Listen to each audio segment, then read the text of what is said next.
પાકિસ્તાનના ઇતિહાસની અંદર પહેલીવાર એવું બન્યું છે કે કોઈ હિન્દુ મહિલાએ આ ચૂંટણીની અંદર ઉમેદવારી નોંધાવી છે।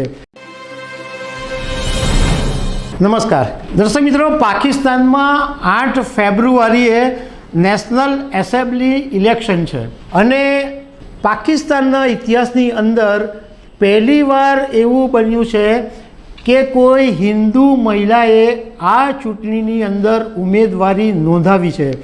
આ વખતે એક હિન્દુ મહિલાએ ઉમેદવારી નોંધાવવાને કારણે ભારત અને પાકિસ્તાનની અંદર આ વાતની જબરજસ્ત ચર્ચા ચાલે છે અને સોશિયલ મીડિયા ઉપર પણ આ વાત ચાલે છે કે પાકિસ્તાનની અંદર જે હિન્દુ લઘુમતી કહેવામાં આવે છે, આપણે ભારતમાં જેવી રીતના મુસ્લિમોની ઓછી વસ્તી હોય એને આપણે લઘુમતી કહીએ છીએ, એવું પાકિસ્તાનમાં છે। પાકિસ્તાનની અંદર મુસ્લિમોની વસ્તી વધારે છે અને ત્યાં આગળ હિન્દુઓની વસ્તી ઓછી છે। તો લઘુમતીમાંથી અને તે પણ એક હિન્દુ સમાજની મહિલાએ ઉમેદવારી કરવાને કારણે જબરજસ્ત ચર્ચા છે। તો એના વિશે તમારી સાથે વાત કરીશું। મારું નામ રાજેશ શાહ છે અને તમે જોઈ રહ્યા છો ખબરછે.com। દર્શક મિત્રો, પાકિસ્તાનમાં 16મી નેશનલ એસેમ્બલી ઇલેક્શન એનું મતદાન જે છે એ 8 ફેબ્રુઆરીએ થવાનું છે અને આ ચૂંટણીમાં પાકિસ્તાનમાં પહેલીવાર લઘુમતી હિન્દુ સમાજની મહિલાએ દાવેદારી નોંધાવી છે અને એનું નામ છે ડૉક્ટર સવીરા પ્રકાશ।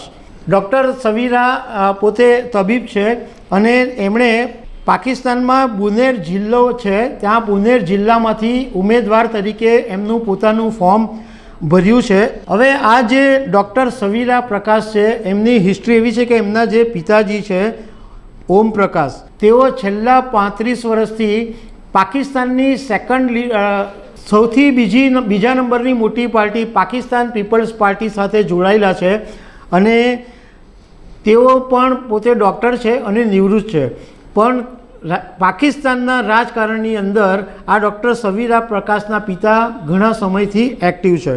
ડૉક્ટર સવીરાએ ઉમેદવારી ભર્યા પછી પાકિસ્તાન મીડિયાને એક ઇન્ટરવ્યૂમાં એવું કીધું કે તેઓ ડૉક્ટરની પૃષ્ઠભૂમિમાંથી આવે છે અને માનવતાની સેવા કરવી એ એમના લોહીમાં વણાયેલું છે।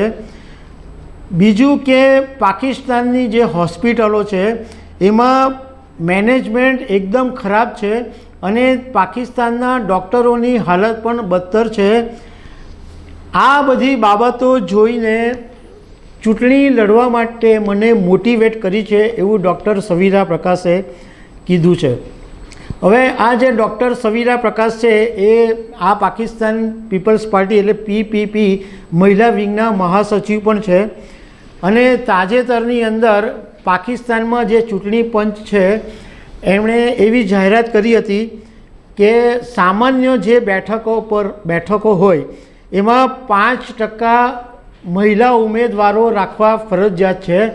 એટલે આ વખતે ડૉક્ટર સવીરા પ્રકાશે ચાન્સ લીધો છે અને એમણે આ ફોર્મ ભર્યું છે અને નવાઈની વાત એ છે કે પાકિસ્તાનમાં ઘણા બધા મુસલમાનો ડૉક્ટર સવીરાને પ્રમોટ કરી રહ્યા છે, એમનો પ્રચાર પણ કરી રહ્યા છે અને એવું માને છે કે ડૉક્ટર સવીરા એક સ્ટ્રોંગ કેન્ડિડેટ છે અને આ ચૂંટણીમાં જીત મેળવી શકે છે।